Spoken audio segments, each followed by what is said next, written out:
Gênesis 3:15. E porém inimizade entre ti e a mulher, entre a tua semente e a sua semente, esta te ferirá a cabeça e tu lhe ferirás o calcanhar. Na verdade, a proposta é fazer assim uma espécie de resumo da Bíblia. Isso em 4 versículos. Olha, resumi um livro que levou 1.500 a 1.600 anos para ser feito. Em 4 versículos, em 4 vídeos, é um absurdo. Mas é apenas como um roteiro para quem quer começar a ler a Bíblia e não tem noção nenhuma do que vai encontrar. Deus criou o homem, Deus criou a mulher, Deus criou a terra, Deus criou os animais e os vegetais. E Deus colocou o homem e a mulher num paraíso. Nesse paraíso ele colocou 2 árvores, a árvore do bem e do mal e a árvore da vida. Falou, essa aqui você pode comer, dessa aqui não, a árvore do bem e do mal. O homem foi e comeu. Por isso entrou na vida dele a morte física, morte espiritual e morte eterna. Mas o teste reprovado era tão pesado que ali mesmo Deus prometeu o Messias. E ele disse que da semente da mulher viria um que iria pisar na cabeça do diabo. O diabo, que tinha motivado tudo aquilo, já recebeu uma promessa de que o Messias pisaria na cabeça dele. Já prometeu, desde a antiguidade, que o Messias viria para salvar aquilo que havia se perdido. Então, é o início do resumo de uma história que vem na narrativa bíblica. E perceba, Deus criou um homem. O homem não passou no teste, o homem pecou. Mas ali mesmo, Deus já prometeu o Messias. E quando eu falo que a Bíblia é cristocêntrica, é porque Cristo é o centro de tudo, né? A vida do ser humano gira em torno da presença de Cristo. E tudo que nós conhecemos de Cristo está nas Escrituras.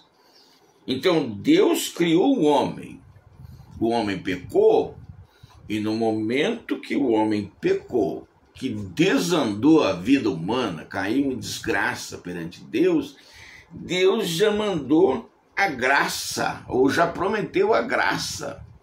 Graça é favor imerecido. O livro de Efésios diz: sois salvos pela graça mediante a fé. Então a graça é um favor imerecido, ninguém merece ser salvo. Mas Deus mandou a graça que vai nos dar salvação mediante a fé. Você perceba que a salvação eterna já foi anunciada desde o passado. Bom, e daí? Se Cristo não veio ainda, como é que a pessoa era salva? É simples. Deus criou o sacrifício de animais. Então o homem tinha um pecado, ele sacrificava o animal, o sangue do animal cobria o pecado e ficava ali, coberto. Porque o pecado estava coberto, Deus não via o pecado, então ele agia na vida do homem, ele abençoava o homem. Só que o pecado estava lá. Aí ele precisaria mandar o Cristo, que ia perdoar o pecado do passado, do presente e do futuro. Quando Cristo morreu na cruz e ressuscitou, livrou o homem do pecado, tanto aqueles que pecaram antes, quanto aqueles que pecavam durante, e os que pecariam depois. Então perceba que a ação de Cristo, o sangue de Jesus derramado na cruz, faria um trabalho maravilhoso na nossa vida. E quando você recebe esse perdão do pecado, o Espírito de Deus vem morar em você e te faz nascer de novo. Quando você nasce de novo, você deixa de ser uma criatura de Deus e você passa a ser filho de Deus, filho. E como filho, você terá um tratamento diferenciado, não é? A bênção de Deus vai estar na tua vida. Aqui na terra não tem muita diferença, não. A Bíblia diz que a chuva cai para justos e injustos. Então, se você observar, não tem muita diferença entre as coisas que Deus faz com o justo e com o injusto. Não no início, mas do meio para o fim, você começa a perceber que você é uma pessoa privilegiada. Você deixar esse Deus entrar na sua vida, ele faz uma parceria contigo. Ele começa a te abençoar em todos os aspectos da sua vida. E começa a te dirigir em direção à vida eterna. Não é? Uma bênção maravilhosa. Deus vai fazer coisas na sua vida. Entregue a sua vida para Jesus e deixa Ele trabalhar em você. Resumo da história da Bíblia. Deus criou o homem pecou, mas prometeu o Messias. Bastava acreditar que o Messias viria e o homem já encontrava salvação. Fé. Tudo é pela fé. Pela graça sois salvos, mediante a fé. Isso não vem de vós, é dom de Deus. Livro de Efésios. Isaías 7,14. Portanto, o Senhor mesmo vos dará um sinal. Eis que uma virgem conceberá e dará à luz a um filho, e será o seu nome Emanuel. Emanuel significa Deus conosco. Ora, no primeiro vídeo eu falei que Deus criou o homem pecou, ele se afastou de Deus, mas Deus prometeu o Messias. Agora, nessa segunda parte, você vê que o cumprimento da promessa de Deus está sendo prometido para ser executado no nascimento de Jesus. O nascimento de Jesus marcaria o tempo, marcaria a história e marcaria a vida de muita gente, como marcou a minha. Portanto, o Senhor mesmo vos dará um sinal. Eis que uma virgem conceberá, dará à luz um filho e será o seu nome Emanuel. Ora, houve um afastamento da humanidade de Deus. Através de Cristo, Deus está fazendo uma aproximação. Qual é a forma de você se aproximar de Deus? É você se aproximar de Cristo, que é Deus conosco. O Verbo se fez carne e habitou entre nós. Deus se fez carne e veio morar conosco. É verdade que fisicamente foi num determinado tempo, mas espiritualmente é o tempo todo. Ele mesmo dizia no passado: os verdadeiros adoradores me adorarão em espírito e em verdade. Então Deus veio até nós. Mas eu queria até chegar em Deus. Você tem, o passo agora é seu, porque o passo dele ele já fez. Deus veio morar conosco.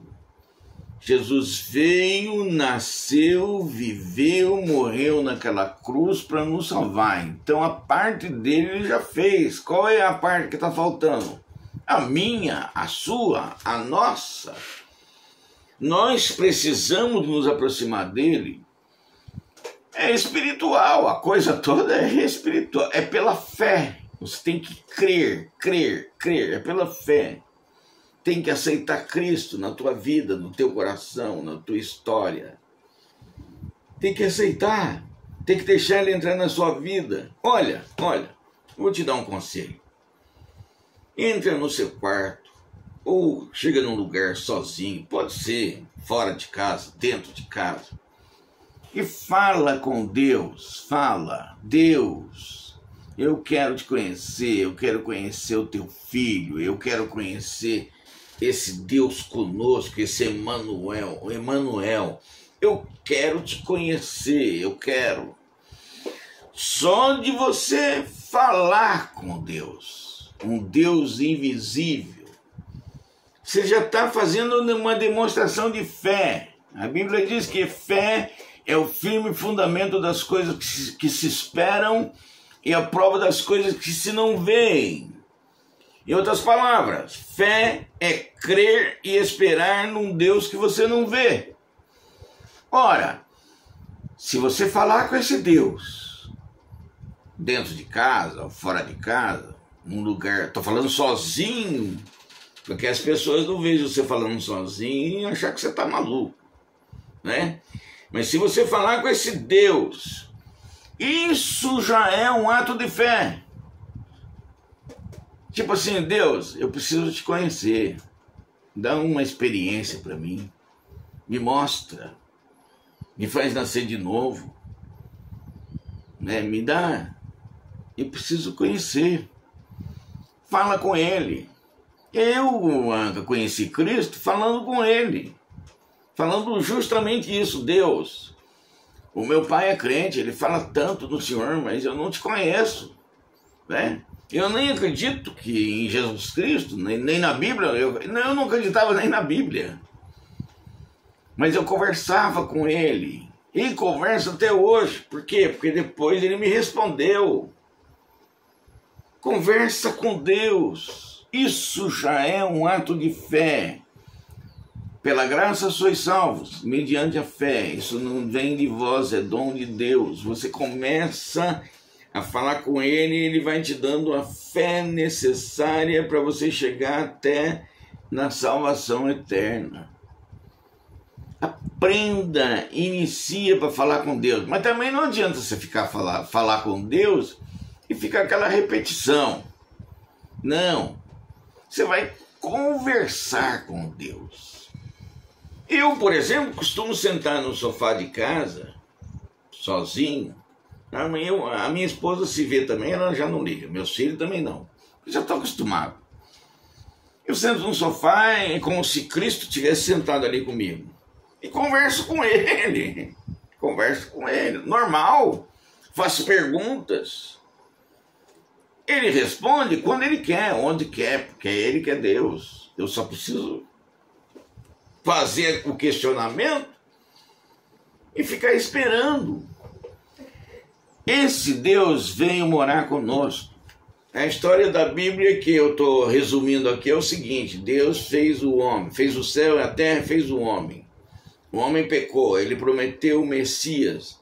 E aqui ele está anunciando que esse Messias viria para ficar conosco, ia viver conosco. Ele está aqui.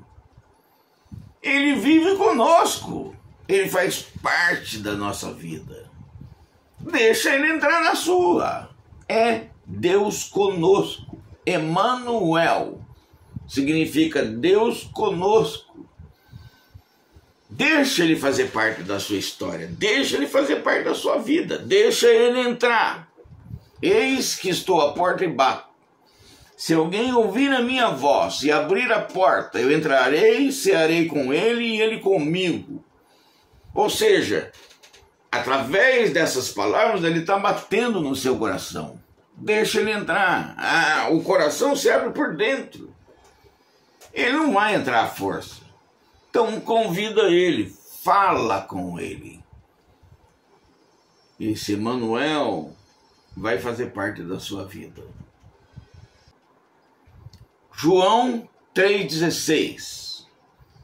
Porque Deus amou o mundo de tal maneira que deu o seu Filho unigênito, para que todo aquele que nele crê não pereça, mas tenha a vida eterna. Só esse versículo já é quase que um resumo da Bíblia.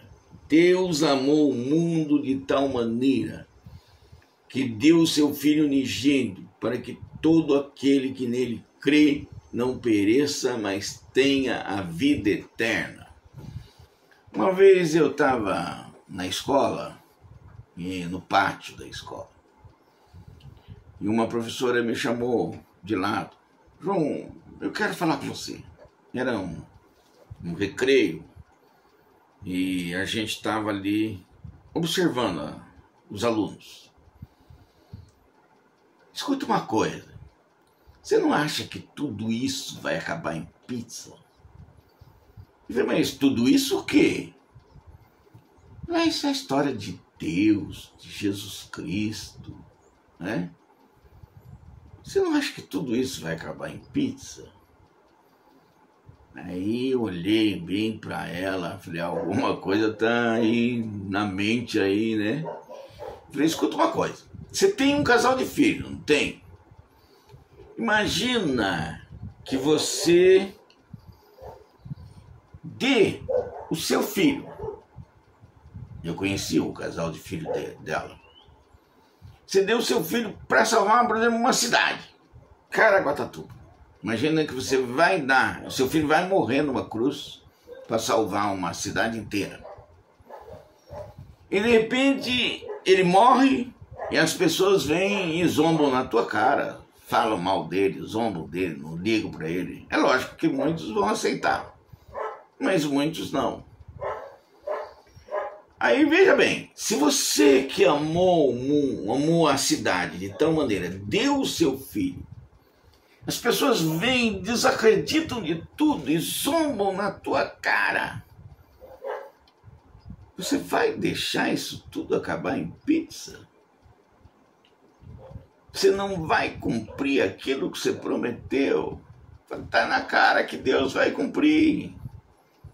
Ele deu Filho unigênito, um único. Ela tinha dois. Deus só tinha um. Deu o seu Filho unigênito para morrer naquela cruz, para que nós não perecêssemos, mas que tenhamos a vida eterna. Nesse resumo da Bíblia que eu estou fazendo, só esse versículo fala tudo. O homem pecou, Deus prometeu o Messias e mandou o Messias. E amou esse mundo de tal maneira que deu o Filho unigênito para morrer naquela cruz. Não vai acabar em pizza. Você entende? Não vai acabar em pizza. Você tem que tomar uma atitude. A sua eternidade está em jogo. Você tem que tomar uma atitude. Deus te ama? Ama. Deus me ama? Ama. Mas assim como Adão desobedeceu e Abraão obedeceu, você tem que obedecer. Porque a desobediência já trouxe um monte de desgraça. Tem gente que olha para as mazelas da vida, gente morrendo, gente passando fome, desastres, e xinga Deus, e acha ruim com Deus. Mas não vai conhecer a história do ser humano. Não foi Deus que pecou, foi o homem. Aliás, Jeremias diz assim, de que se queixa o homem? Queixa-se dos seus pecados. Um monte de gente desiludido, desanimado, deprimido, se queixando, achando ruim, xingando, blasfemando. E do que ele se queixa? Ele se queixa das coisas que ele faz. Foi o homem que errou, não foi Deus. Deus fez a parte boa. Ele amou o mundo de tal maneira que deu o seu Filho unigênito, para que todo aquele que nele crê não pereça, mas tenha a vida eterna. Isto em si mesmo já é um resumo da Bíblia. Não precisa mais nada. Isso aqui. Eu escolhi 4 versículos para tentar resumir mais ou menos a história da Bíblia.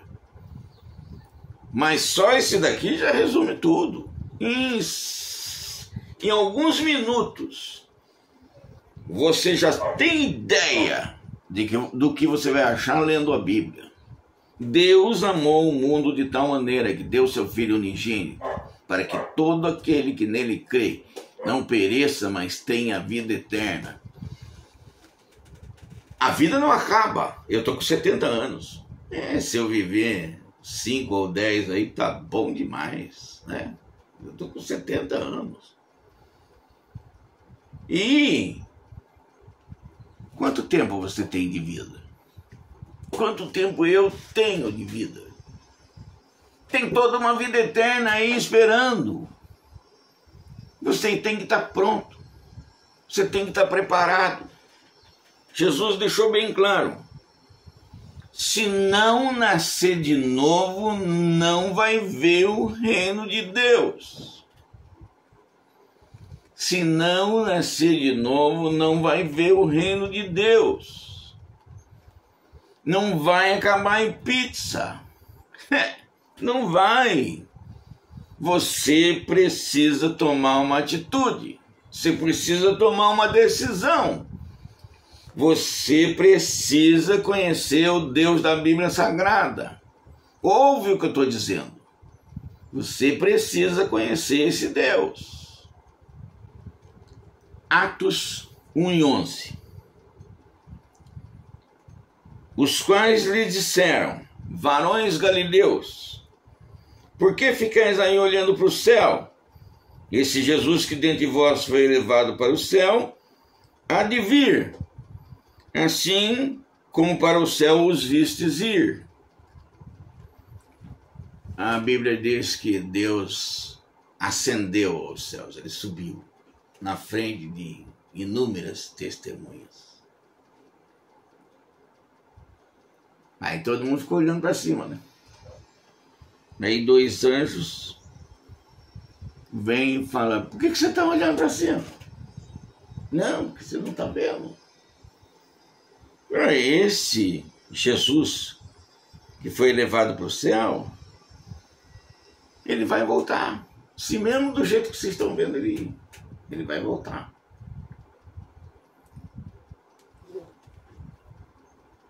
Eu estou fazendo um resumo da Bíblia. E o resumo da Bíblia termina mais ou menos aqui. Como? Deus criou os céus e a terra, Deus criou o homem pecou, Deus prometeu o Messias, Deus amou o mundo de tal maneira que enviou o Messias. Agora o Messias se foi e disse que vai voltar do mesmo jeito que ele foi. Ele foi de forma visível, vai voltar de forma visível. E vai concluir essa fase da igreja. Depois ainda tem mais algumas coisas. A Bíblia ainda fala sobre o milênio. A Bíblia tem eventos finais, né? Isso tudo, a maioria está colocado no... Tem os julgamentos, né? Isso tudo está lá no Apocalipse.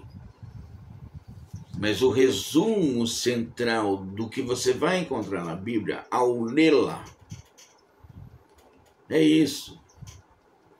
Jesus veio, morreu para salvar, e ele se foi, mas disse que vai voltar. E a volta de Jesus, ela está narrada nos evangelhos e principalmente no livro do Apocalipse, né? A volta de Jesus está toda explicadinha, está explicadinha. Você precisa ler a Bíblia para conhecer, né? E nessa volta de Jesus, existe uma série de sinais que Deus deixou escrito. Fala, olha, você não vai saber exatamente o dia e a hora, mas você vai ter uma ideia. Por quê? Porque assim como vem o verão, você sabe, pela temperatura, o outono, as folhas caem, o inverno esfria. Então, assim como as estações do ano, você conhece pelos sinais que ela apresenta.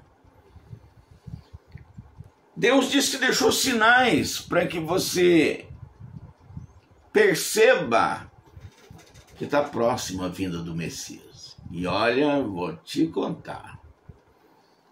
Se você estudar a Bíblia e observar com clareza, você vai ver que está bem próximo dele voltar.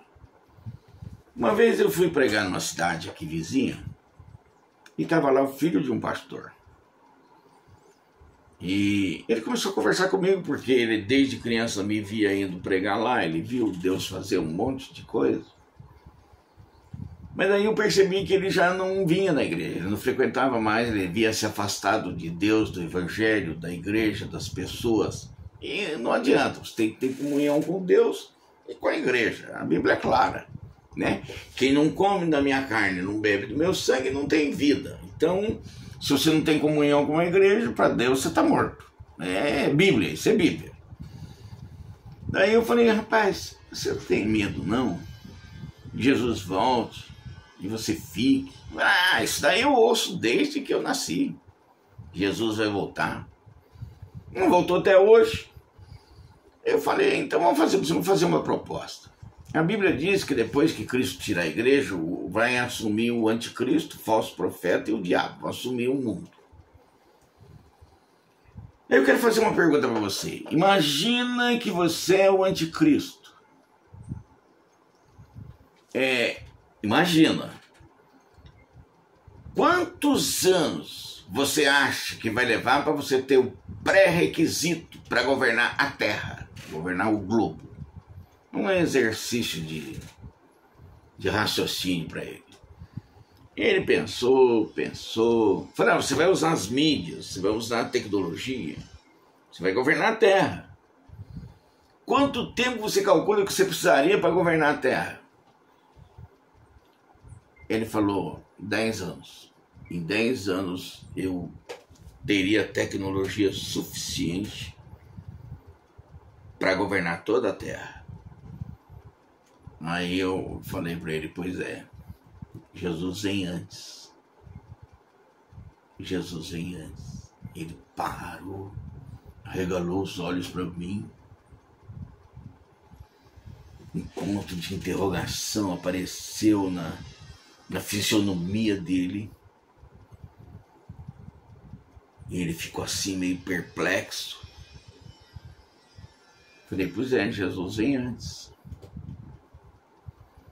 Quer dizer, a Bíblia diz que Jesus tira a igreja, daí entra em ascensão as duas bestas do Apocalipse, dirigido pelo diabo, que são chamadas de anticristo, falso profeta, e uma trindade maligna vai assumir a terra. E ele profetizou por ele mesmo que em 10 anos poderia governar a Terra. Falei, você sabe que está próximo. Todo mundo sabe que está próximo. Todo mundo precisa estar preparado. Ele saiu com aquele ponto de interrogação na cabeça. Não sei o que aconteceu depois, porque eu prego, venho embora e às vezes levo anos para ver a pessoa. Mas o resumo da Bíblia termina mostrando que o Messias está voltando aí. E nós temos que estar preparados.